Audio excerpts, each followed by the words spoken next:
হযরত শাহজালাল রহমতুল্লাহ ইসলামী যুব সংঘ তারাপাশার উদ্যোগে তারাপাশা বাজার চৌমোহনা চত্বরে আয়োজিত প্রথম বার্ষিক সুন্নি মহাসম্মেলনের মহতারাম সভাপতিবৃন্দ জনাব আলহাজ হাফিজ আব্দুল মান্নান সাহেব, জনাব শেখ মোহাম্মদ বশারত আলী সাহেব, জনাব মোহাম্মদ আতাউর রহমান সাহেব, উদ্বোধক আমাদের কামারচাক ইউনিয়নের সম্মানিত চেয়ারম্যান জনাব মোহাম্মদ নজমুল হক সেলিম সাহেব, প্রধান অতিথি সারা বাংলার আলোড়ন সৃষ্টিকারী বক্তা বিশিষ্ট ইসলামী চিন্তাবিদ হজরত মাওলানা মুফতি গিয়াসউদ্দিন আত-তাহেরি সাহেব, আমন্ত্রিত মেহমানবৃন্দ, উপজেলা পরিষদ রাজনগরের সম্মানিত চেয়ারম্যান জনাব মোহাম্মদ শাহজাহান খান সাহেব, ওলিলা গ্রুপ অব বাংলাদেশের ব্যবস্থাপনা পরিচালক আলহাজ মোহাম্মদ জিল্লুর রহমান সাহেব, ৬ নং ওয়ার্ডের সম্মানিত মেম্বার জনাব মুখলিসুর রহমান সাহেব, ৪ নং ওয়ার্ডের মেম্বার জনাব মোহাম্মদ জিয়াউর রহমান সাহেব উপস্থিত আছেন তারাপাশা উচ্চ বিদ্যালয় এবং কলেজের সম্মানিত প্রিন্সিপাল জনাব আব্দুর রহিম খান সাহেব সহ মঞ্চে উপস্থিত হাজারাতে উলামায়ে কেরাম, মুরব্বিয়ানে আজম, আমার যুবক ভাইরা, পর্দার ভিতরে মহতারামা মা বোনেরা, আসসালামু আলাইকুম ওয়া রাহমাতুল্লাহি ওয়া বারাকাতুহু। আপনারা সবাই ভালো আছেন? আল্লাহ পাক সুস্থ রেখেছেন। কে রেখেছেন? কে সুস্থ রেখেছেন? তাহলে উচ্চ আওয়াজে চিৎকার দিয়ে একবার পড়েন আলহামদুলিল্লাহ। সবাই বলেন নাই, পিছনের সবাই বলেন নাই, উচ্চ আওয়াজে বলেন আলহামদুলিল্লাহ। আমার সাথে সবাই পড়বেন, ইয়া রব্বি লাকাল হামদু কামা ইয়ামবাগি লিজালালি ওয়াজহিকা ওয়া কাদিমি সুলতানিক। আমরা আল্লাহ তাআলার প্রশংসা করলাম, তারিফ করলাম। আল্লাহ বলেন লাইন শাকারতুম লাযিদান্নাকুম, আমার বান্দা যখন আমার শুকরিয়া আদায় করে আমি আল্লাহ তার উপরে নেয়ামত বহুগুণে বাড়িয়ে দেই। সুবহানাল্লাহ পড়েন। ওয়ালাইন কাফারতুম ইন্না আযাবি লাশাদীদ, আর আমার বান্দা যখন আমার নাশুকুর হয়ে যায়, অকৃতজ্ঞ হয়ে যায়, তখন সে যেন কঠিন আযাবের অপেক্ষা করে। ইন্না আযাবি লাশাদীদ, আমার আযাব বড় কঠিন। আল্লাহ পাক আমাদেরকে তার আযাব থেকে হেফাজত করুন। সবাই বলুন আমিন। আমরা আশা করছি আধা ঘন্টার মধ্যে আপনারা, যার জন্য মূলত এখানে আপনারা জমায়েত হয়েছেন, তাহেরি সাহেব, তিনি আধা ঘন্টার মধ্যে মঞ্চে আসবেন আমরা আশা করছি। তিনি আসার আগ পর্যন্ত আমি এই এলাকার ছেলে, এই গ্রামে আমার বাড়ি, এই বাজারেই বড় হওয়া, এখানেই আমি বড় হয়েছি। তিনি আসার আগ পর্যন্ত আমি এলাকার ছেলে হিসেবে অতি সাধারণ কয়েকটা কথা আমি বলবো। এখানে আমি কোনো আমার এলেম জাহির করতে আসি নাই, বড়ত্ব প্রকাশ করতে আসি নাই। আমার আজকে রাত্রে মাহফিল আছে গোলাপগঞ্জে, সিলেটের। আমিও তারা আছে, আমার ওদিকে গিয়ে আমার মাহফিল ধরতে হবে। আমি মুখতাসার করে কিছু কথা আপনাদের সামনে বলবো। আমার একটা আফসোসের কথা আছে, শুরুতে আমি আফসোসটা বলে নেই, যেটা হচ্ছে এই যে আমরা হাজার হাজার মানুষ মাহফিলে জমায়েত হই, এখানে মাহফিল শেষ হওয়ার পরে 4:15 যখন বাজবে তখন চতুর্দিক থেকে মসজিদে আসরের জামাতের আজান হবে, মাহফিলের প্যান্ডেলেও আসরের জামাতের আজান হবে। কিন্তু অত্যন্ত দুঃখ এবং আফসোসের বিষয় হচ্ছে আমরা যারা ওয়াজ করাই আমরাও নামাজ পড়ি না, আমরা যারা ওয়াজ শুনতে আসি তারাও নামাজ পড়ি না। কথা কোন ঠিক না বেঠিক? এখানে প্যান্ডেলে জামাত হবে, কিন্তু দেখা যাবে 20,000 লোক মাহফিলে জমায়েত হয়েছে, আসরের জামাতে 200 মানুষ পাওয়া যায় কিনা সন্দেহ আছে। তার মানে কোথাও গলত আছে, আমাদের ওয়াজে কাজ হচ্ছে না, আমাদের ওয়াজে সমাজ সংশোধন হচ্ছে না, আমাদের ওয়াজে হেদায়েত হচ্ছে না, আমাদের ওয়াজে মানুষের অন্তরে কোনো পরিবর্তন আসছে না। আমাদের ওয়াজের দ্বারা ওয়াজ একটা কালচারে পরিণত হয়েছে, ওয়াজ একটা নিছক একটা সংস্কৃতিতে পরিণত হয়েছে। ওয়াজের যে রুহানিয়ত আছে, ওয়াজের যে তাসির আছে, সেটা আমাদের মধ্যে আমরা লক্ষ্য করতে পারছি না। যদি 20,000 মানুষের মধ্যে নামাজ না পড়ে 200 মানুষ উঠে চলে যায় আর 19,800 মানুষ নামাজ পড়ে, এটা কোনো ব্যতিক্রমী ঘটনা নয়, এটা ঘটতে পারে। 200 মানুষের অসুবিধা থাকতে পারে, কিন্তু 20,000 মানুষের মধ্যে যদি 19,000 মানুষ চলে যায় আর 1,000 মানুষ নামাজ পড়ে, বোঝা গেল যারা 19,000 মানুষ নামাজ না পড়ে চলে গেছে। এরা ওয়াজের জন্য আসে নাই, অন্য কোনো কারণে এসেছিল। আমার কথা কি আপনারা বুঝেন? বুঝেন আমার কথা? রাগ করতেছেন আপনারা? আমরা এটা বর্তমান বাস্তব অবস্থা লক্ষ্য করছি। তাহির সাহেবের মতো অত ব্যস্ত আমি নই, আমার অত মাহফিল নাই, কিন্তু তারপরও কম মাহফিল করি না, বহু মাহফিল আমরা করি। উনার 3 ভাগের 1 ভাগ করি, উনি হয়তো আমার 3 গুণ বেশি করেন, কিন্তু আমরা আফসোস প্রায় সব জায়গাতে এই ঘটনাগুলো আমরা দেখতে পাচ্ছি যে হাজার হাজার মানুষ প্যান্ডেলে ভর্তি হয়ে যায়, কিন্তু নামাজ পড়বার সময় জামাত কায়েম হচ্ছে, তখন আর মুসল্লি নাই। আল্লাহ আমাদেরকে হেদায়েত দান করুন, সবাই বলুন আমিন। উচ্চ আওয়াজে বলুন আমিন। মুহতারাম হাজিরিন, এটা যেহেতু বাজারের চৌমুন হাতে মাহফিল, আমি কিছু কথা ইন জেনারেল আপনাদের সামনে বলবার চেষ্টা করছি। আমরা এখানে যারা জমায়েত হয়েছি, আমাদের একটা পরিচয় হচ্ছে, প্রথম পরিচয় হচ্ছে আমরা সবাই মানুষ। আমরা সবাই কি? একটু আওয়াজ দেন না, আমরা সবাই কি? আমি মানুষ কেন বলছি তার কারণ আছে। কারণ আপনারা বলতে পারেন, হুজুর গরু কি ওয়াজ শুনতে আসবে নাকি? ছাগল কি ওয়াজ শুনতে আসবে নাকি? হাঁস মুরগ কি ওয়াজ শুনতে আসে নাকি? ওয়াজ শুনতে তো মানুষরাই আসে, তাইলে আমরা আবার মানুষ, এটা এত করে বলার দরকার কি? কারণ আছে কি নাই? আমরা, আমাদের প্রথম পরিচয় হচ্ছে আমরা কি? বলেন না, আমরা কি? মানুষ আমরা। কিন্তু পৃথিবীতে একমাত্র সৃষ্টি হচ্ছে মানুষ, যাদেরকে মানুষের সুরতে জন্মগ্রহণ করার পর আবার মানুষ হওয়া লাগে।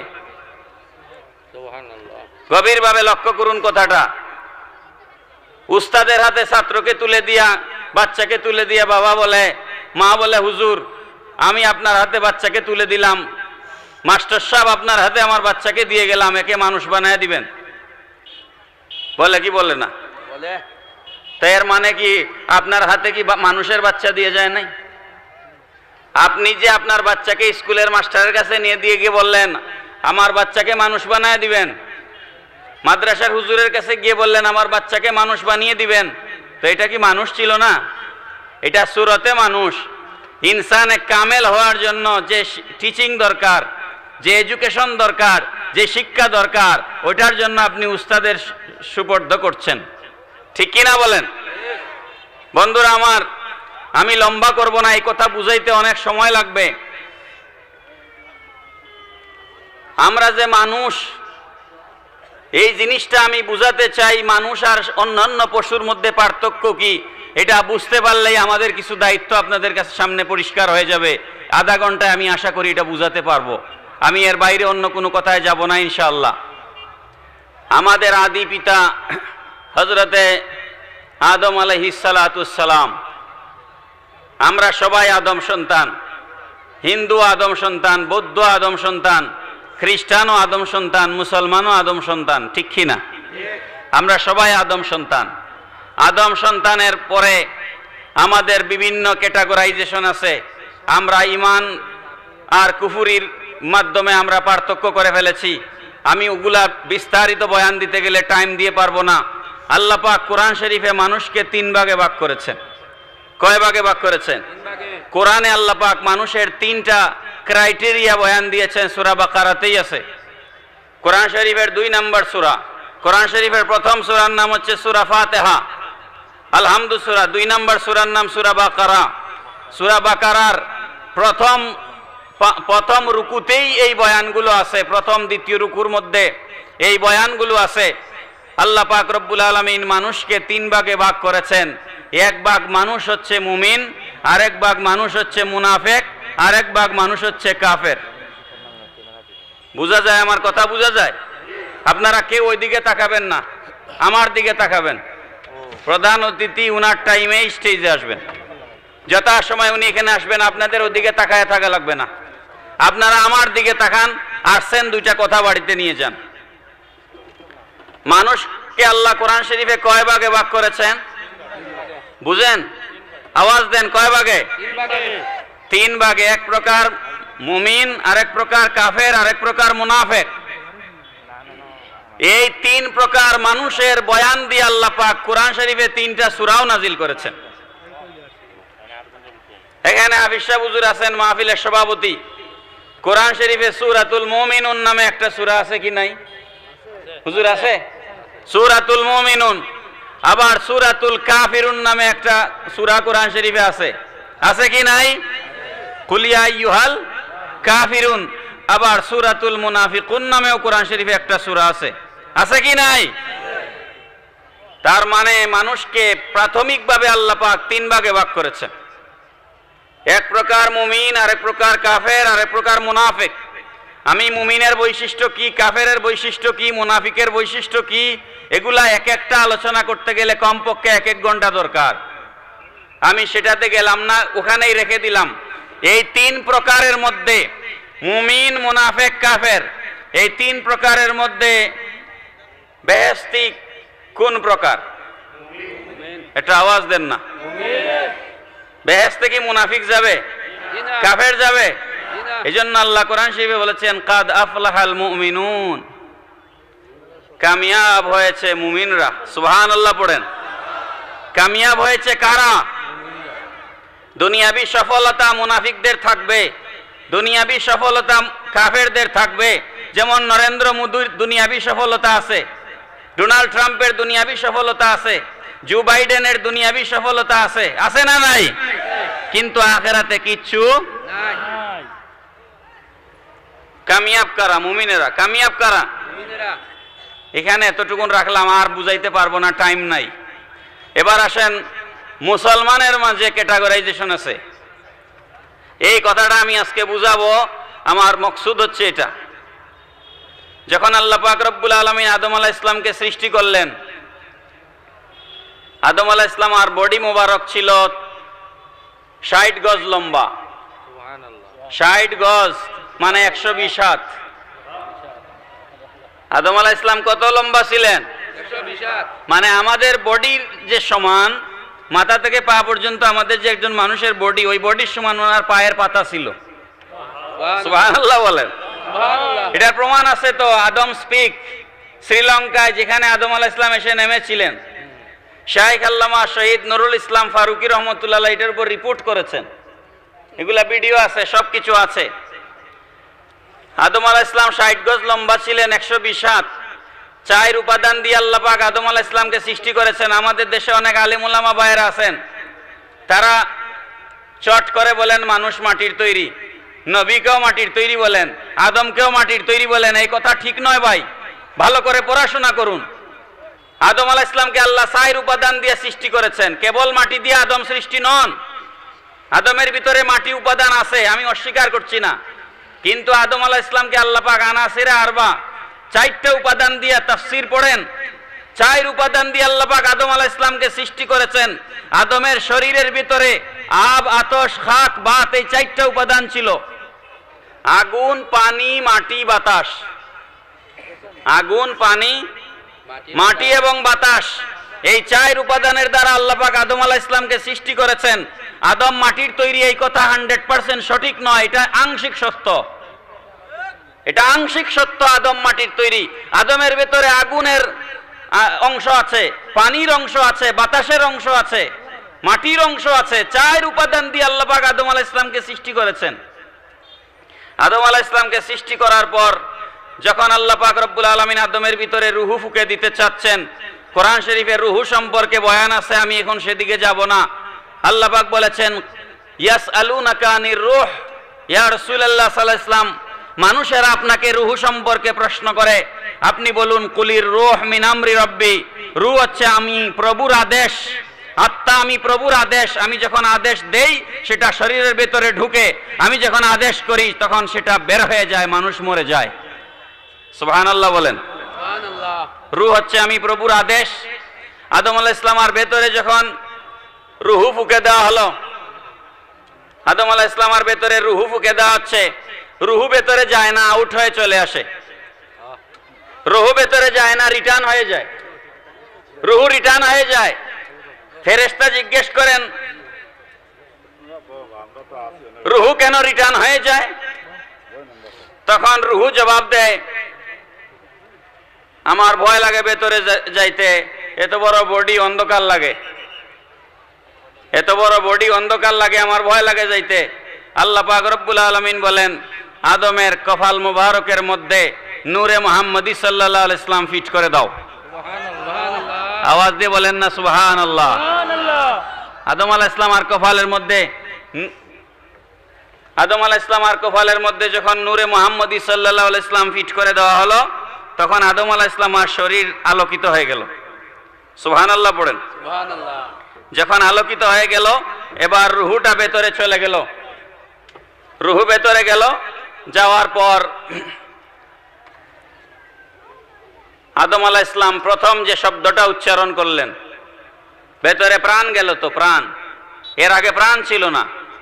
রুহু যখন আদম আলাইহিস সালামের ভেতরে গেল, প্রথম যে শব্দটা উচ্চারণ করলেন আদম আলাইহিস সালাম, সেই শব্দটা হচ্ছে আলহামদুলিল্লাহ। আলহামদুলিল্লাহ। একটু বড় করে বলেন আলহামদুলিল্লাহ। আদম আলাইহিস সালাম আলহামদুলিল্লাহ বলে মুরাকাবায় বসলেন। এখানে অনেক কথা আছে, আমি মুখতসর করে বলছি। আদম আলাইহিস সালাম আলহামদুলিল্লাহ বলে মুরাকাবায় বসলেন। এখন ইংরেজিতে বলা হয় মেডিটেশন, এই মেডিটেশনের আরবি হচ্ছে মুরাকাবা, আর বাংলায় বলা হয় ধ্যান। আদম আলাইহিস সালাম মুরাকাবার ভিতরে বসলেন। এক মুরাকাবায় চলে গেল এক টানা 40 বছর। তাফসীরের কিতাবগুলোতে লেখা হয়েছে 40 দিন নয়, 40 মাসও নয়, 40 বছর।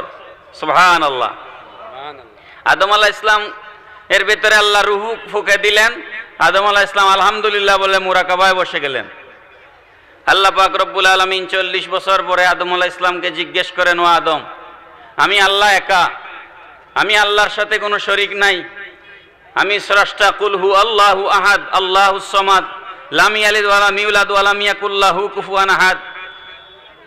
আমি আল্লাহ হচ্ছি, আমি লাম ইয়ালিদ ওয়া লাম ইউলাদ, কারোর থেকে জন্মগ্রহণ করি নাই, কাউকে জন্ম দেই নাই। আমি আল্লাহ একা। তৌহিদের মূল স্তম্ভ, মূল ভিত্তি হচ্ছে কুল হু আল্লাহু আহাদ, বলো আল্লাহ এক, আল্লাহর কোনো শরীক নাই। কিন্তু আমি স্রষ্টা হিসাবে একা থাকতে থাকতে আমি যেন বোর ফিল করছি, আমার আর ভালো লাগছে না। এই জন্য আমি সৃষ্টি বানাইতে চাইলাম, আমি তোমাকে বানাইলাম, তোমার সাথে কথা বলবো, গল্প গুজব করবো। এখন তুমি মুরাকাবায় বসে আছো 40 বছর ধরে, কোনো কথাই কও না, তাহলে তোমার বানাইলাম কি জন্য? সুবহানাল্লাহ বলেন। কত প্রেমের কথা, কত মজার কথা।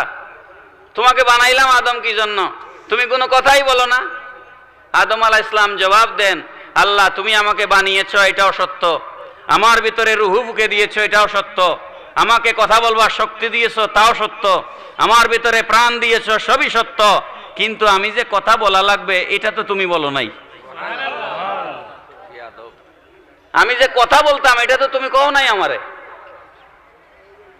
আল্লাহ পাক বলে, আদম রে, এত সুন্দর উত্তর তোমারে কে শিখাইলো?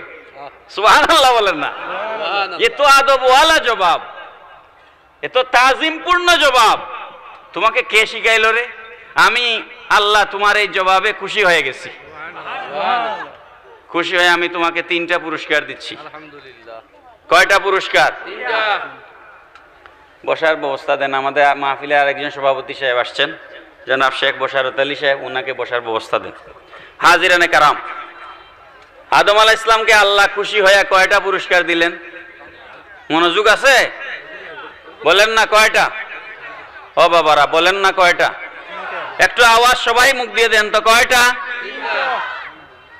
ওয়াজ যদি শুনে বাড়িতে নিয়ে যেতে না পারেন, তাহলে ওই ওয়াজ শুনে লাভ নাই, ওয়াজগুলা মুখস্থ করে যেতে হবে। আদম আলাইহিস সালামকে আল্লাহ পাক তার জবাবে খুশি হয়ে পুরস্কার দিলেন 3টা। 1 নাম্বার পুরস্কার হচ্ছে, আদম, আমি সৃষ্টির কাউকে তোমার উপরে ইজ্জত দিব না, আমি আশরাফুল মাখলুকাত করলাম। খুশি হইলেন না বুঝে? তাইলে সুবহানাল্লাহ এইভাবে বললেন। পৃথিবীতে যত ফুল ফুটে সব মানুষের জন্য, গাছে যত ফল ধরে সব মানুষের জন্য, সমুদ্রের উত্তাল ঢেউ তরঙ্গ আল্লাহ সৃষ্টি করেছেন মানুষের জন্য, পাহাড় দরিয়া সৃষ্টি করেছেন মানুষের খেদমতের জন্য, বাঘকে আল্লাহ মানুষের অধীন করে দিয়েছেন, হরিণ সিংহ শাবককে আল্লাহ মানুষের অধীন করে দিয়েছেন। বাগানের ফুল তুলে মালা গেঁথে কেবল প্রেমিকার গলায় পরিয়ে দিলেই সেই ফুলের ইজ্জত বাড়ে, বাগানে থাকলে ওই ফুলের কোনোই মূল্য নাই। কথা কোন ঠিক না বেঠিক? এই জন্যে মানুষ হচ্ছে আশরাফুল মাখলুকাত, আর সৃষ্টিতে যত কিছু আছে সব মানুষের অধীন। পড়েন সুবহানাল্লাহ। এটা তোমাকে আমি আল্লাহ দিলাম, আদম এটা আমি তোমাকে দিলাম, সব কিছুকে তুমি নিয়ন্ত্রণ করবা। তোমার জাত রকেট চালাবে, হেলিকপ্টার চালাবে, বিমান চালাবে, জাহাজ চালাবে, বাঘ নিয়ন্ত্রণ করবে, হরিণ নিয়ন্ত্রণ করবে। আপনারা মনে করতেছেন বাঘ হরিণ কেমনে নিয়ন্ত্রণ করে? আমার হাতে টাইম নাই বুঝাবার। মুসলিম সেনাপতি যখন আফ্রিকা বিজয় করেন, আফ্রিকার জঙ্গলের পাশে দাঁড়ায়া সাহাবাই কেরামদেরকে সামনে রেখে একটা ভাষণ দিয়েছেন। সাদ বিন আবি ওয়াক্কাস রাদিয়াল্লাহু তাআলা আনহু ভাষণ দিয়েছেন, আমরা আল্লাহর রাসূলের প্রতিনিধি হয়ে এই দেশে এসেছি জিহাদ করার জন্য। যদি এই বনের বাঘ শোনো, বনের সিংহ শোনো, বনের হরিণ শোনো, যদি আমরা যে আল্লাহর গোলামি করি, তোমরাও যদি সেই আল্লাহর গোলাম হয়ে থাকো, তাহলে তোমরা আমাদের জন্য নিরাপদ জায়গা রেখে তোমরা চলে যাও, আর যদি না যাও তাহলে আমাদের তরবারি তোমাদেরকে রেহাই দিবে না। আওয়াজ দিয়ে বলেন সুবহানাল্লাহ। একটা স্কুলে যেভাবে পিটি হয়, সেনাবাহিনীতে যেভাবে ট্রেনিং হয়, একজনের পিছনে আরেকজন যেভাবে লাইন ধরে দাঁড়ায়, ইসলামের ইতিহাস মুসলমানদেরকে জানতে হবে। তখন ওই জঙ্গলের ভিতরে যতগুলা বাঘ ছিল, বাঘের আলাদা লাইন হয়ে গেল, হরিণের আলাদা লাইন হয়ে গেল, সিংহের আলাদা লাইন হয়ে গেল। প্রত্যেকে লাইন ধরে লেজ গুটাইয়া জঙ্গল থেকে পালায়া গেল। আওয়াজ দিয়ে বলেন সুবহানাল্লাহ। আমাদের ওই রুহানিয়ত আছে নাকি বাঘ আমার কথা শুনবে? আমরা সারাদিন হারাম খাই, আমরা সারাদিন মিথ্যা কথা বলি, সারাদিন গুনাহ করি। আমাদের ওই কথায় কি বাঘ আমাদের কথার দ্বারা কি প্রভাবিত হবে নাকি? হওয়ার কোনো সুযোগ নাই। মুহতারাম হাজিরিন, আমি যে কথা বলছিলাম, এখানে এইটুকুন এখানে থাকুক। আল্লাহ পাক মানুষকে আশরাফুল মাখলুকাত করলেন, 1 নাম্বার পুরস্কার। 2 নাম্বার পুরস্কার আদম, লাকাদ খালাকনাল ইনসানা ফি আহসানি তাকওয়িম, তোমার চেয়ে সুন্দর করে পৃথিবীতে আমি কোনো কিছু সৃষ্টি করি নাই আর করব না। মানুষের চেহারার দিকে তাকাইলে, একটা সন্তান যখন জন্মগ্রহণ করে তার চেহারার দিকে তাকাইলে মায়ের 10 মাসের কষ্ট দূর হয়ে যায়, ঠিক না বেঠিক? মানুষের চেয়ে সুন্দর করে আমি আল্লাহ কিছু বানাই নাই, এটা তোমাকে দিলাম। দেখেন এখানে আমরা যে মানুষগুলা এখানে আমরা বসে আছি, কেউর চেহারা একজনের সাথে আরেকজনের মিল আছে? ছায়া দেখেন একজন আরেকজনের দিকে, কোনো মিল আছে? চেহারা তো বাবা দূরের কথা। আপনারা জানেন এই ডিজিটাল যুগে এসে আমরা যেখানে যে ঠেলাওয়ালা, একটা সময় ছিল মানুষ পড়াশোনার প্রতি অত আগ্রহ ছিল না। মানুষের তুমি কই এক গই ভাই, মানুষ মানুষের মতো বসবে। আপনারা কোনো কথা বলিয়েন না, মানুষকে মানুষের মতো থাকতে দেন। মানুষ এখানে আর আগাইয়া কোথায় বসবে? প্যান্ডেল এটা তো আরো 2-3 গুণ বড় করা দরকার ছিল। যাই হোক, আমি যে কথা বলছিলাম, বর্তমান সময়ে শিক্ষা দীক্ষার ব্যাপক প্রসার ঘটেছে কিনা? রিক্সাওয়ালা যে রিক্সা চালায় সেও বুঝে আমার বাচ্চার পড়াশোনা দরকার, যে ঠেলা চালায় সেও বুঝে আমার বাচ্চার পড়াশোনা দরকার, যে ক্ষেত কৃষিতে কাজ করে, পরের বাড়িতে কাজ করে, সেও বুঝে আমার বাচ্চার পড়াশোনা দরকার। আমার কয়েকটা মাদ্রাসা আছে, 3টা মাদ্রাসা আমি নিজে চালাই, 3টা মাদ্রাসা আমি চালাই। এরকম বাচ্চা আছে মা পরের বাড়িতে কাজ করে, কাজ করিয়া আনিয়া প্রতি মাসে 3000 টাকা দেয়। কয় হুজুর এই টাকাটা নেন, ফ্রি পড়াইতে চাই না, আপনার এই আমার বাচ্চাটাকে ভালো করে পড়াবেন, আমি মানুষের বাড়িতে কাজ করি, নেন টাকা 3000 আমি জোগাড় করে দিছি। তারপরও পড়াইতে চাই, ঠিক কিনা বলেন? আমার এই কথা বলার উদ্দেশ্য হচ্ছে, এত পড়াশোনা আমরা করছি, এত দস্তখত, সাক্ষরতা, সিগনেচার, আমরা শিখছি, কিন্তু আমরা তো ঘুরে ফিরে 50 বছর আগে যেখানে ছিলাম সেখানে ফিরে যাচ্ছি। সিগনেচার দিয়া পাসপোর্ট হয় না, ফিঙ্গার দেওয়া লাগে। ফিঙ্গার ছাড়া এয়ারপোর্ট পাস হওয়া যায় না, ফিঙ্গার ছাড়া ভোটার আইডি কার্ড হয় না। আপনারা কি কখনো চিন্তা করছেন কোনোদিন একলা একলা বসিয়া যে ফিঙ্গার সিগনেচার আমি পারি, তাইলে আবার আমার টিপ, ফিঙ্গার মানে তো টিপসই, ফিঙ্গার মানে কি টিপসই। তো আপনারা কি কোনোদিন চিন্তা করলেন না যে আমি তো সুন্দর করে আমার দস্তখত দেওয়া জানি, তা আবার ফিঙ্গার কেন? কোনোদিন চিন্তা করছেন? করেন নাই। এটা সায়েন্স এই জায়গায় এসে, বিজ্ঞান এই জায়গায় এসে পরাস্ত হয়ে যায়। বিজ্ঞান এই জায়গায় এসে কোরআনের কাছে সারেন্ডার করে, মাথা নত করতে বাধ্য কোরআনুল কারীমের কাছে। বিজ্ঞান এই জায়গায় অসহায়। একজন মানুষের সিগনেচার 1000 বার জাল করা যায়, কিন্তু একজন মানুষের ফিঙ্গার কারো বাপর ক্ষমতা নাই জাল করা। কারণ কি? কারণ আমার এটার স্রষ্টা দুনিয়ার কোনো মানুষ নয়। সিগনেচার আমি সৃষ্টি করেছি, কিন্তু আমার আঙ্গুলের পরত, ভাঁজ, আঙ্গুলের আঁক, চিহ্ন, এগুলা আমি সৃষ্টি করেছি না আল্লাহ? কে সৃষ্টি করেছেন বলেন? সুতরাং আল্লাহর সৃষ্টিতে কোনো ত্রুটি নাই। যেই কারণে পৃথিবীতে 700-800 কোটি মানুষ আছে। পৃথিবীতে প্রায় 700 কোটি মানুষ বাস করে। 700 কোটি মানুষের একজনের আঙ্গুলের ছাপের সাথে আরেকজন আঙ্গুলের ছাপের মিল নাই। এটাই প্রমাণ করে আমার আল্লাহু আহাদ, তিনি এক, যেই আল্লাহ এই মানুষগুলাকে সৃষ্টি করেছেন। পড়েন সুবহানাল্লাহ।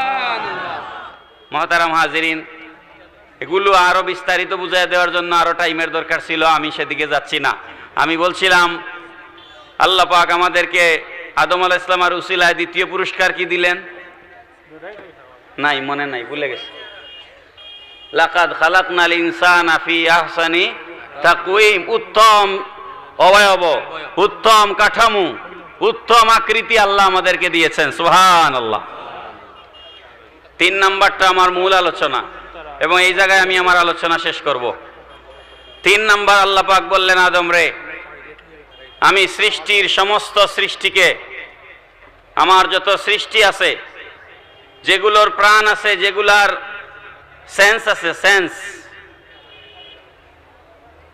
যাদের বুধ শক্তি আছে, অনুভব শক্তি আছে, আমার যত সৃষ্টি আছে তাদেরকে আমি জ্ঞানের চেম্বার, জ্ঞানের সেন্টার, জ্ঞানের কেন্দ্র দিয়েছি একটা, সেটা হচ্ছে মাথা। আর মানুষ হিসাবে তুমি আদমকে আমি 2টা জ্ঞানের চেম্বার দিচ্ছি, একটা হচ্ছে মাথা আর আরেকটা হচ্ছে আত্মা, কল্ব। সুবহানাল্লাহ বলেন। গভীরভাবে লক্ষ্য করুন, এই জায়গায় আমার মূল কথা, এখানে কথা বলিও না বাবা। গরুরও মাথার একটা জ্ঞান আছে, ছাগলেরও মাথার একটা জ্ঞান আছে, মানুষেরও মাথার একটা জ্ঞান আছে। আমার সারা আলোচনার মূল সামারি কিন্তু আমি এখন দিচ্ছি, খেয়াল রাখতে হবে। একটা গরুর যখন পেটে খিদা লাগে তখন সে বুঝে খাওয়া লাগবে নাকি বুঝে না? বুঝে বলেই সে গিয়ে আর একজনের জমির মধ্যে পড়ে ধান খেতে পড়ে।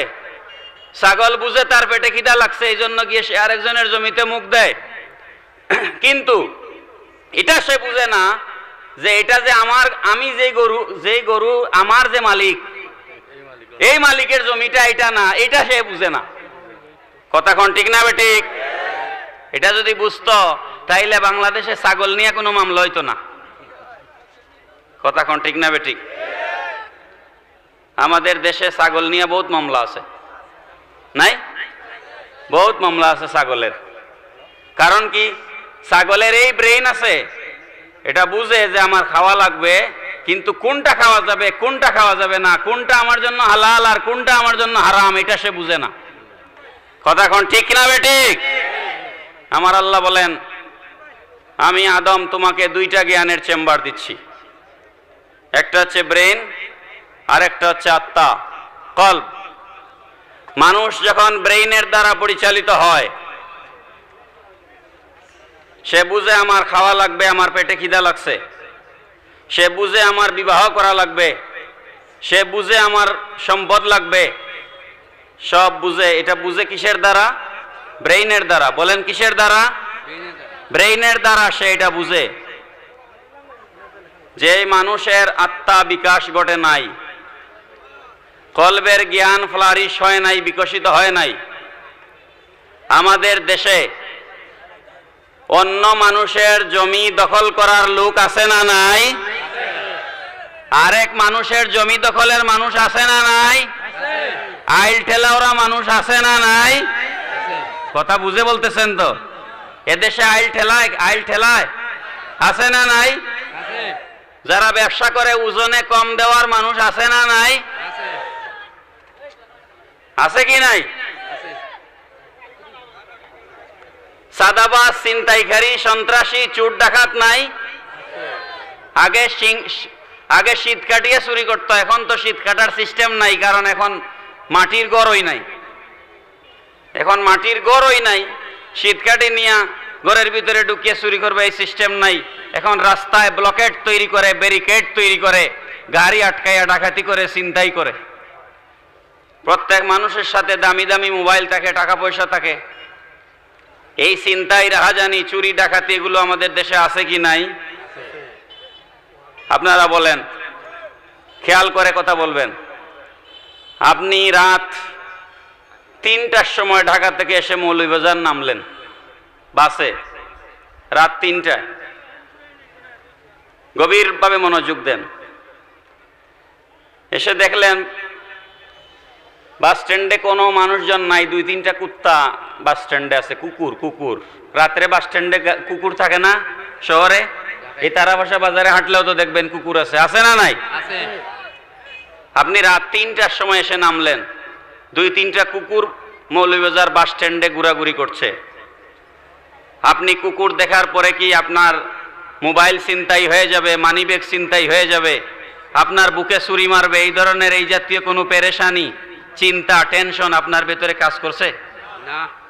কিন্তু আপনি কুকুরের জায়গায় যদি 2-3টা মানুষ দেখতেন, তাহলে আপনার অবস্থাটা কি হইতো বলেন না? আপনি এই কুকুরের জায়গায় যদি রাস্তায় রাত 3টার সময় নামিয়ে গাড়ি থেকে নামার পর 2-3টা মানুষ দেখতেন, তাইলে আপনি লুকাবার চেষ্টা করতেন, কোথায় আমি গিয়ে বাঁচবো? এরা মানুষ না চোর আমি তো জানি না, এরা ইনসানে কামেল নাকি ডাকাইত এটা তো আমি জানি না। কথা কোন ঠিক না বেটি? এখন আপনারা ফতোয়া দিবেন, এমদাদুল হক কোনো ফতোয়া দিবে না, দিয়া আমি কোনো দায়িত্ব নিতে চাই না। আপনাদের দৃষ্টিতে ওই কুকুরগুলা ভালো না ওই ছিনতাইকারী মানুষগুলা ভালো? হ্যাঁ, তার মানে আল্লাহ পাক এমনি এমনি বলেন নাই। আল্লাহ পাক বলছেন উলাইকা কাল আনাম বাল হুম আদাল। আল্লাহ বলেন কিছু মানুষ আছে এরা দেখতে মানুষের মতো, কিন্তু উলাইকা কাল আনাম, এরা 4 পাওয়ালা জানোয়ারের মতো। এরা দেখতে মানুষের মতো কিন্তু আচরণ গরুর মতো, আচরণ ছাগলের মতো, আচরণ কুকুরের মতো, আচরণ বিড়ালের মতো, আচরণ বাঘের মতো। এরপর আল্লাহ পাক বলেন না না না, বালহুমা দাল, বরং এরা কুকুর বিড়ালের চেয়েও আরো নিকৃষ্ট। এরা কুকুর বিড়ালের চেয়ে আরো কি?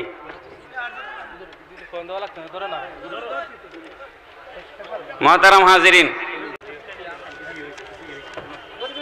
আমি বলেছিলাম মানুষকে আল্লাহ পাক জ্ঞানের চেম্বার দিয়েছেন কয়টা? একটা ব্রেইন আর একটা আত্মা। ব্রেইনের জ্ঞান মানুষেরও আছে, ব্রেইনের জ্ঞান পশুরও আছে। আছে কি নাই? ব্রেইনের জ্ঞান মানুষেরও আছে, পশুরও আছে, কিন্তু আত্মার জ্ঞান কেবল মানুষের আছে। এখন ওই আত্মার জ্ঞানটাকে আপনি যদি বিকশিত না করেন, আত্মার জ্ঞানকে যদি আপনি জাগ্রত না করেন, আত্মার জ্ঞানকে যদি আপনি সজাগ না করেন, তাহলে কি ঘটবে দেখুন। যত চুরি হয়, ডাকাতি হয়, জেনা ব্যভিচার হয়, সন্ত্রাসী কর্মকাণ্ড হয়, ছিনতাই হয়, সুদ হয়, ঘুষ হয়, মদের আড্ডা বসে, জুয়ার আড্ডা বসে, জমিনের আইল ঠেলানো, আরেকজনের জমি দখল করা, ওজনে কম দেয়া, খাদ্যে ভেজাল দেওয়া, ফরমালিন মিশানো, এই কাজগুলা পশু করে না মানুষ করে? পশু করবার ক্ষমতাই নাই। এই কাজগুলো করার ক্ষমতা পশুর নাই। এই কাজগুলা করে কে? মানুষ। তার মানে কি দাঁড়ালো? যেই মানুষের কেবলমাত্র ব্রেন আছে কিন্তু আত্মা নাই, অর্থাৎ আত্মার জ্ঞান বিকশিত হয় নাই, একজন মানুষ সুদ খায়, একজন মানুষ ঘুষ খায়, একজন মানুষ জেনা করে, একজন মানুষ চুরি করে, একজন মানুষ মিথ্যা কথা বলে, তার মানে হচ্ছে উলাইকা কাল আনআম বাল হুম আদাল। আকৃতিতে সে মানুষের সুরতে হলেও হাকিকতে সে পশুর চেয়ে আরো নিকৃষ্ট।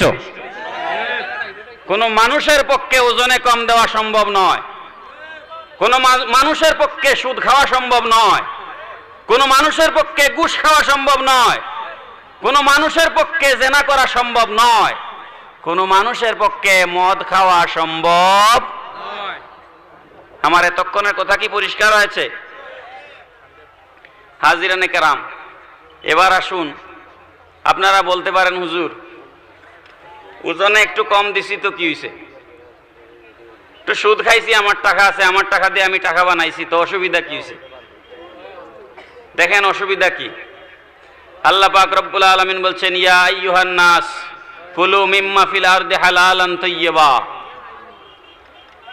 ইয়া আইয়ুহান নাস বলেছেন আল্লাহ পাক, হে মানব মণ্ডলী, কুলু মিম্মা ফিল আরদি হালালান তাইয়্যিবা, এই জমিনে আমি আল্লাহ তোমাদের জন্য যত পাক পবিত্র খাবার বস্তু রেখেছি সেগুলাকে তোমরা খাও। হালালে তাইয়্যিবা, পবিত্র বস্তু যেগুলো আমি তোমাদের জন্য রেখেছি সেগুলো তোমরা আহার করো। সুবহানাল্লাহ পড়েন। হাজিরানে কেরাম,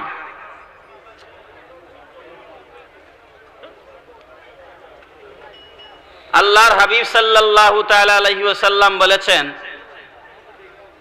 আল কাসিবু হাবিবুল্লাহ। আপনারা মাইন্ড করবেন না, আমি বাস্তবতা বুঝাচ্ছি। আমি নিজে শহরে থাকি, আমার এগুলো দেখতে দেখতে আমি এগুলা শিখেছি। একজন রিক্সা চালক যে রিক্সা চালায় সে হচ্ছে কাসেব। কাসিব বলা হয় আরবিতে কাফালি জোর কা সিনজের সি বাদুই পেশবুন কাসিবুন, ফাইলুনের ওজনে। কাসিব বলা হয় নিজ হাতে যে উপার্জন করে, নিজ হাতে যে উপার্জন করে তাকে কাসিব বলা হয়। একজন রিক্সাওয়ালা নিজ হাতে উপার্জন করে নাকি পরের হাতে উপার্জন করে? নিজ হাতে উপার্জন করে। যে ঠেলা চালায় সে নিজ হাতে উপার্জন করে, যে জমিতে ফসল লাগায় সে নিজ হাতে উপার্জন করে। আল্লাহর হাবিব সাল্লাল্লাহু আলাইহি ওয়াসাল্লাম বলছেন, আল কাসিবু হাবিবুল্লাহ,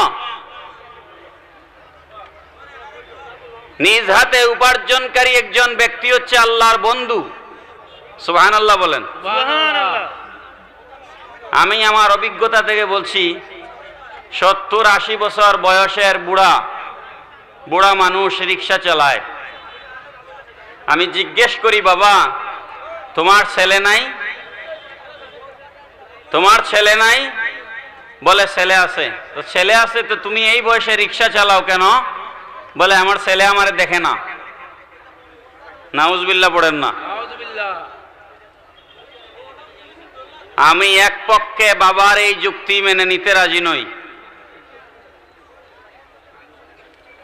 সন্তানের প্রতি পিতামাতার হক আর পিতামাতার প্রতি সন্তানের হক দুইটা সমান। আপনি সন্তানের জন্য কিছুই করলেন না আর সন্তানের কাছ থেকে আপনি খেদমত আশা করবেন, এটা হতে পারে না। আপনি গভীরভাবে আমার কথাটা লক্ষ্য করতে হবে। আল্লাহর হাবিব সাল্লাল্লাহু তাআলা আলাইহি ওয়াসাল্লাম হাদিসে পাকের মধ্যে বলেছেন, মুরু আওলাদাকুম বিসসালাতি ওয়া হুম আবনাউ 7 সিনিন। তোমার সন্তানের বয়স যখন 7 বছর বয়স হবে তখন তুমি তাকে নামাজের নির্দেশ দাও। ওয়াদরিবুহুম আলাইহা ওয়া হুম 10 সিনিন। সন্তানের বয়স যখন 10 বছর হবে তখন যদি নামাজ না পড়ে তাইলে বেত্রাঘাত লাগাও, মাইর দাও, পিটা দাও। আমি আগের কথাটা রিপিট করছি, সন্তানের বয়স 7 বছর হলে তোমরা নামাজের আদেশ দাও। এই কথা একটা ফিলোসফিক্যাল কথা। নামাজ পড়তে গেলে নামাজের কিছু নিয়ম কানুন জানা লাগবে। যেমন নামাজ পড়তে গেলে ওযু কিভাবে করতে হয় জানতে হবে, নাকি জানা লাগবে না? ওযুর ফরজ 4টা না জানলে কি নামাজ হবে? তার মানে 7 বছরের একটা বাচ্চাকে নামাজের নির্দেশ দেওয়ার আগে তাকে ওযু শিখাইতে হবে, তারপর নামাজের আহকাম আরকান শিখাতে হবে, তাকে রুকু সেজদা শিখাতে হবে, সুবহান রাব্বিয়াল আযীম, সুবহান রাব্বিয়াল আলা এগুলা শিখাইতে হবে, তাকে আত্তাহিয়াত শিখাইতে হবে, দুরূদ শরীফ শিখাইতে হবে, কম পক্ষে সূরা ফাতিহা সহ আরো 4টা সূরা মুখস্থ শিখাইতে হবে। যদি না পারে তাইলে নামাজ পড়তে পারবে না। এবার আমার কথা গভীরভাবে লক্ষ্য করুন। আল্লাহর নবী বলেছেন, মুরু আওলাদাকুম বিসসালাত ওয়া হুম আবনাউ 7 সিনিন, তোমাদের সন্তানের বয়স 7 বছর হওয়ার সময় তোমরা তাকে নামাজের নির্দেশ দাও। তার মানে ওযুর শিক্ষা, নামাজের আহকাম আরকানের শিক্ষা, নামাজের তাসবিহ তাহলিলের শিক্ষা, নামাজের রুকু সেজদার শিক্ষা, এগুলা কি 7 বছরের আগে দিবেন না পরে দিবেন? বুঝেন নাই আমার কথা? এই শিক্ষাটা 7 বছরের আগে দিবেন না পরে দিবেন? আগে দিতে হবে। তার মানে তার শিক্ষাটা প্রাইমারি স্কুল দিয়ে শুরু হবে না মক্তব দিয়ে শুরু হবে? আমার কথা কি আপনাদের বুঝে আসছে? আমি প্রাইমারি স্কুল বিরোধী নই, আমি কেজি স্কুল বিরোধী নই, আমি হাই স্কুল বিরোধী নই, আমি একজন ইউনিভার্সিটির শিক্ষক। আমি চাই আপনাদের ছেলেরা ডাক্তার, আমি চাই আপনাদের ছেলেরা ইঞ্জিনিয়ার হোক, আমি চাই আপনাদের ছেলেরা ব্যারিস্টার হোক, আমি চাই আপনাদের ছেলেরা এমপি হোক, আমি চাই আপনাদের ছেলেরা মন্ত্রী হোক। তারা পাশার ছেলে যদি মন্ত্রী হয় আমাদের লাভ না ক্ষতি? লাভ। রাজনগরের কেউ মন্ত্রী হইলে লাভ না ক্ষতি?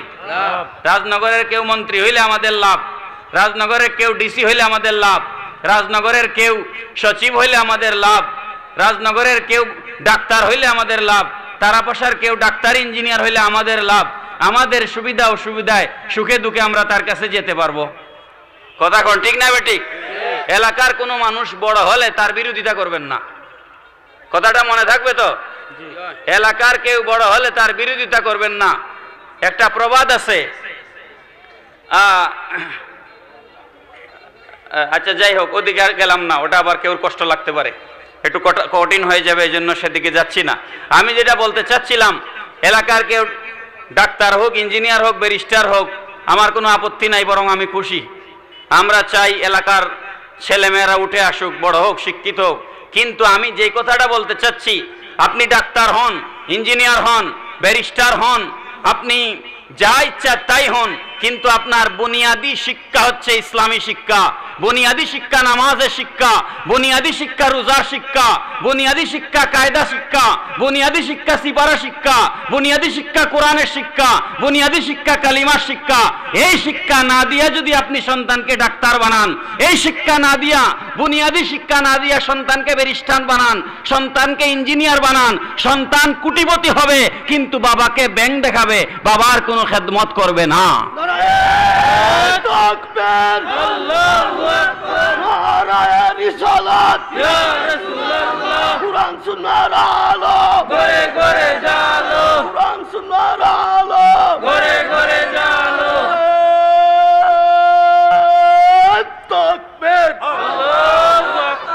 বরঞ্চ একটা সন্তানের ভিতরে যদি বুনিয়াদী শিক্ষা থাকে, সে যদি কোরআন শরীফ পড়া জানে, সে যদি 5 ওয়াক্ত নামাজি হয়, সে যদি রোজাদার হয়, সে যদি হাজি হয়, সে যদি ইসলামী শিক্ষায় শিক্ষিত হয়ে এমপি হয়, সে রাষ্ট্রের সম্পদ আত্মসাৎ করবে না।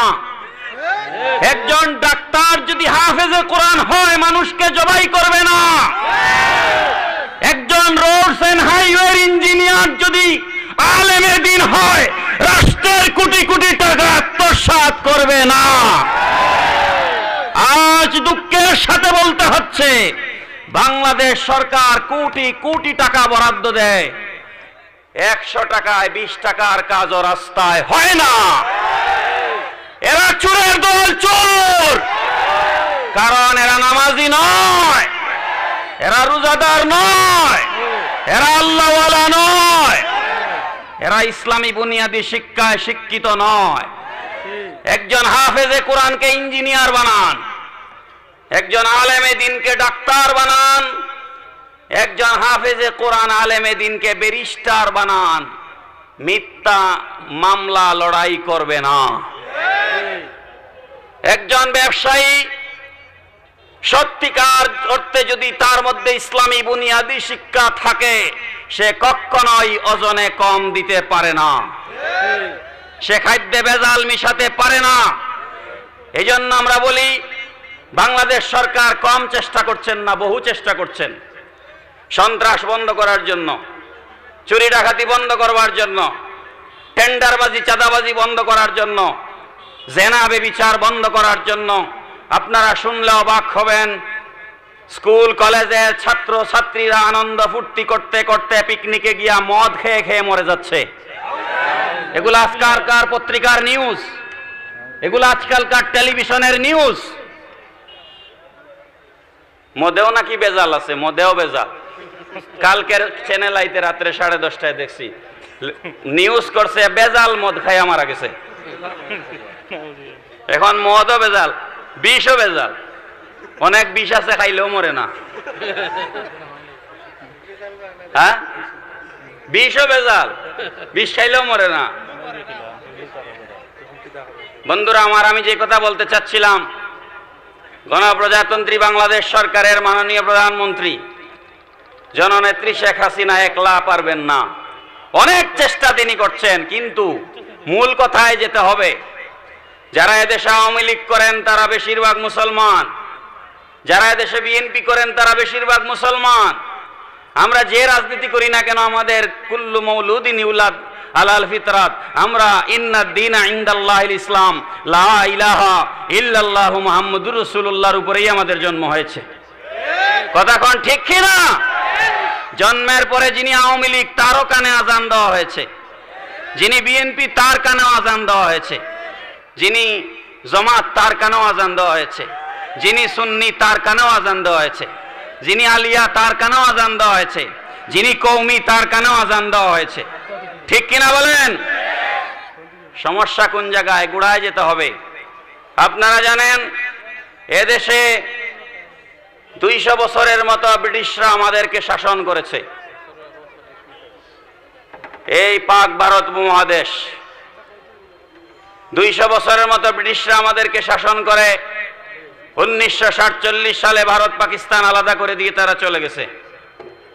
এরপরে আরো 25 বছর পরে আমরা পাকিস্তানের সাথে যুদ্ধ করে 71 সালে স্বাধীন হয়েছি। আমার মূল কথা যেটা আমি বলতে চাচ্ছি, ব্রিটিশরা 200 বছর এদেশকে, এই অঞ্চলকে শাসন করতে গিয়ে তারা যে আইনগুলা তৈরি করেছিল, সেই আইনগুলা দিয়ে এখনো আমাদের দেশ চলছে। আমি পরিষ্কার করে আজকে এখানে হাজারো জনতার সামনে বলতে চাই, 200 বছরের পুরানা আইন দিয়া বাংলাদেশ থেকে জেনা ব্যভিচার বন্ধ করা সম্ভব নয়।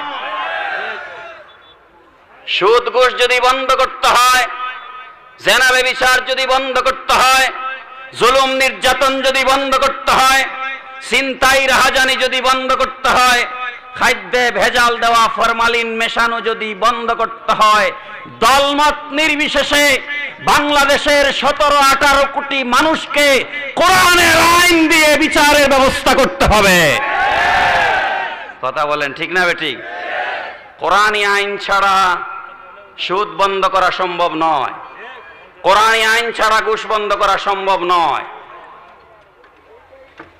কোরআনী আইন ছাড়া সন্ত্রাস বন্ধ করা সম্ভব নয়।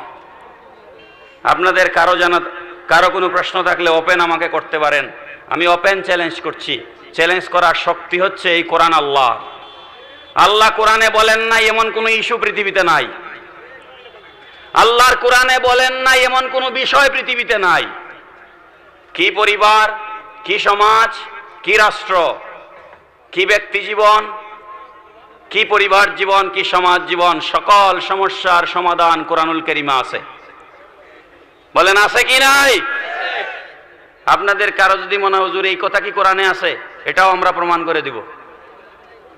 কোরআনে নাই এমন কোনো বিষয় নাই, কারণ আল্লাহ বলেছেন তিবিয়ান লিকুল্লি শাই। আমি এই কোরআনকে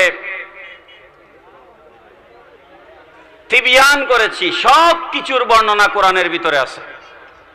বন্ধুরা আমার, খেয়াল করুন তো কথাটা।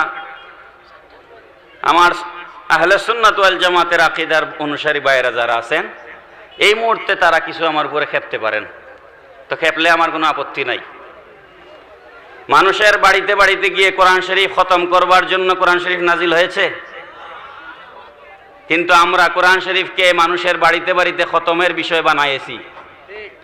কোরআন খতম মানুষের বাড়িতে পড়ার জন্য নাজিল হয় নাই।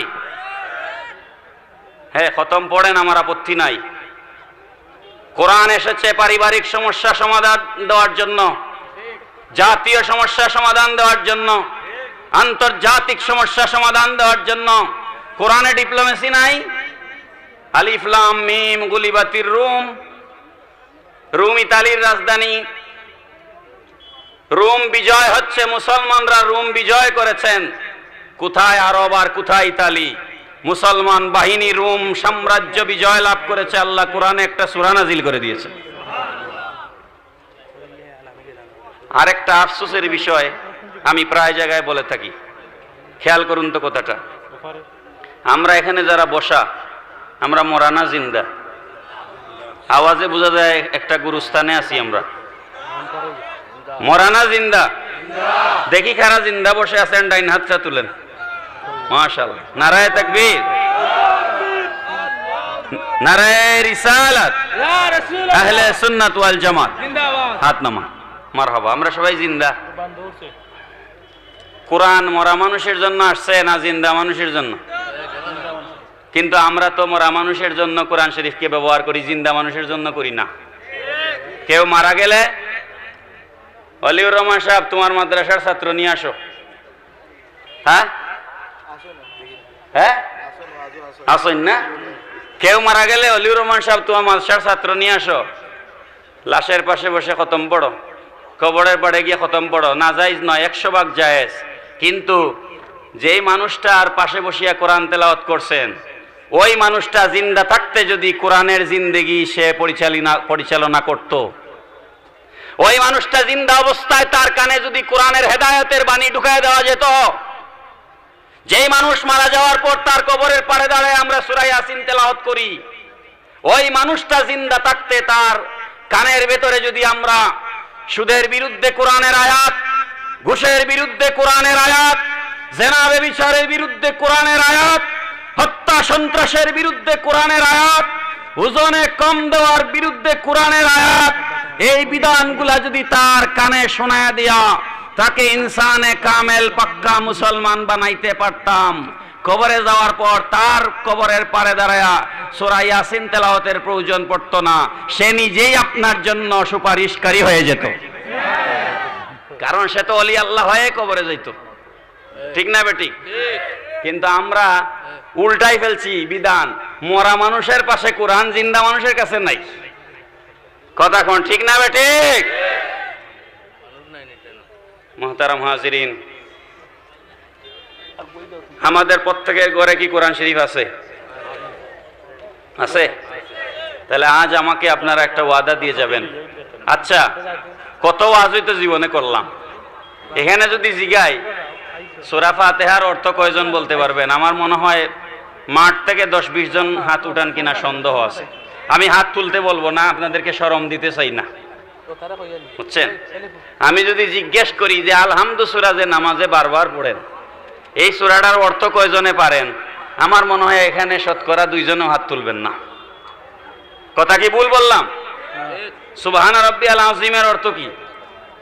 সুবহানা রাব্বিয়াল আলার অর্থ কি? সামি আল্লাহু লিমান হামিদার অর্থ কি? নামাজ পড়ে যাচ্ছি, কি পড়তেছি কিছুই জানি না। আল্লাহ কি কোরআন শরীফ বস্তনির ভিতরে ঢুকাইয়া টাকে তুলে দেওয়ার জন্য জমিনে নাজিল করছেন? হায় রে মুসলমান, আফসোস। কুরআনুল কারীম যদি কেবল নামাজের জন্য আসতো, আমরা অনেক মুসলমান মনে করি নামাজ পড়লেই আমি শেষ, রোজা রাখলেই আমার দায়িত্ব শেষ। না ভাই, শুধু নামাজ, রোজা আর হজ যাকাতের বিধান নিয়ে যদি ইসলাম আসতো, তাইলে 30 পারা কোরআনের দরকার পড়তো না, 1 পারাই যথেষ্ট ছিল। 1 পারা কোরআন শরীফেই যথেষ্ট ছিল। বাকি 29 পারা কেন আসলো? বাকি 29 পারা আসছে কারণ আছে না নাই? কি হয়েছে? আচ্ছা, মানুষের জন্য তোমাদের টেনশন কেন আমি বুঝলাম না। আমি তাইরির মাহফিল আর দেখছি না। মানুষ মানুষের মতো থাকবে, উনি এসে স্টেজে উঠবে, আপনারা কেউ কোনো কথা বলিয়েন না। ভালো আছেন নি? এটা আমার মাহফিলও রাখি দাওয়াতটা একটা আছে, তুমি দিলে গেরো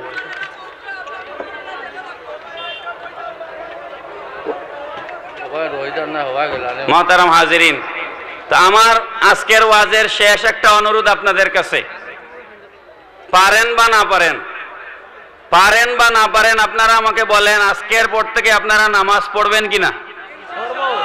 দুই হাতটা তুলেন, বলেন আমি ওয়াদা করছি, আমি ওয়াদা করছি আজ থেকে আর নামাজ ছাড়বো না, রোজা ছাড়বো না, পরের হক নষ্ট করব না, মা বাবার খেদমত করব। আমিন আমিন। চেষ্টা করব তো ইনশাআল্লাহ। যেই মা বাবা তার সন্তানকে ইসলামী বুনিয়াদী শিক্ষা দেন নাই, দুইটা জিনিসের জন্য ওই মা বাবা প্রস্তুত থাকেন। একটা হচ্ছে বুড়া বয়সের লেজারতি জিল্লতি, যদি সন্তানকে ইসলামী শিক্ষা না দেন, বুনিয়াদী শিক্ষা না দেন, তাহলে বুড়া বয়সে লেজারতি জিল্লতির জন্য প্রস্তুত থাকেন, আর কবরে গেলে ডান্ডা খাওয়ার জন্য প্রস্তুত থাকেন।